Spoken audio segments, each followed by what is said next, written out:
The gentleman from Florida, Mr. Posey, is recognized for 5 minutes. Thank you very much, Mr. Chairman and Ranking Member, for holding this hearing on the Administrative Procedures Act in general and astroturfing more specifically.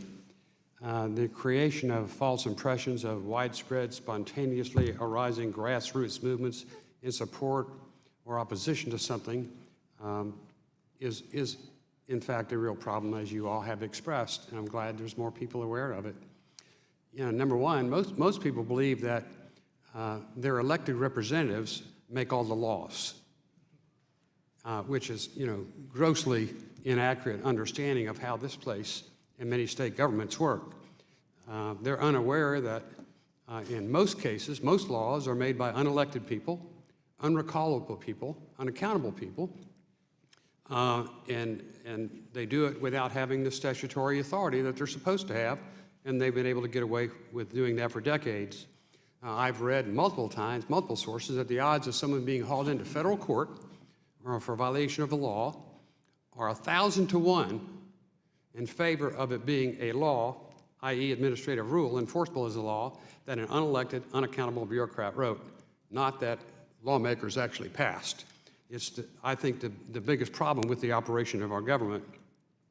If a federal employee is caught stealing cash, hopefully they're prosecuted.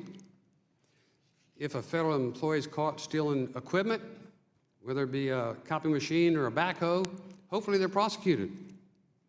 But federal employees routinely steal the resources of hardworking Americans, American businesses, and American households with absolutely no consequence whatsoever. And that's why we need to have some authority.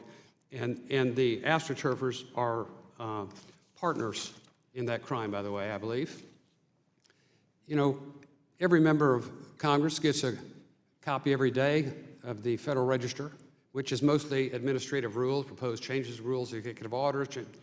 And they range from that thick to 5 a day this thick. And I don't know a single member of the House or the Senate that reads them, because we can't do anything about them.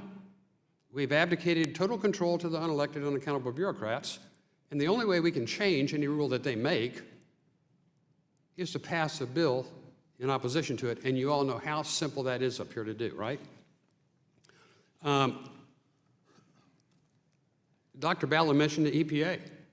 I mean, the EPA has outlawed the use of glider kits based on flawed information, criminal information that's been deemed false. They won't change the rule. You mentioned it. That's just one of many. The FDA, how well-intended can you be, but you want to put all the premium cigar manufacturers out of business so that children don't smoke premium cigars. I guarantee you there's not a child in the United States of America ever smoked a premium cigar. They don't have the statutory authority to do that. They've been confronted with it, and instead of admitting they're wrong, what do? They give the industry the finger and say we're going forward anyway. Even the CDC seems to have engaged trolls and astroturfers when they want issues forward. So the last time Congress addressed the Administrative Procedures Act to change it, to try and make it right, they basically said, well, you have to do a cost-benefit analysis on any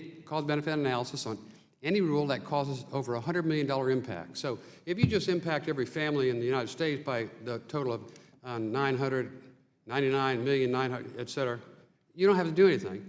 And of course, a lot of the agencies don't comply with that requirement. So, it took 8 years to fix this problem in one state, and we haven't even started to kick off here. Maybe this hearing will serve as a kickoff, Mr. Chairman, and if it is, I applaud you for that.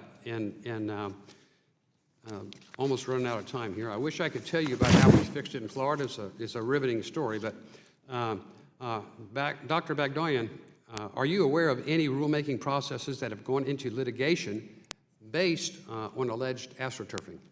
I am not, but we can certainly look into it and get back to you, sir. Okay. Dr. Ballard? I'm not aware of any either. Is anyone? Okay. It seems likely that mass comment campaigns will be seized on by a rulemaker when they support a position that the rulemaker has already embraced and otherwise ignored. Have any of you seen instances of that before?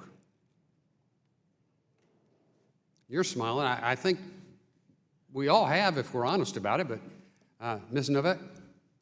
It's not a phenomenon of new technology.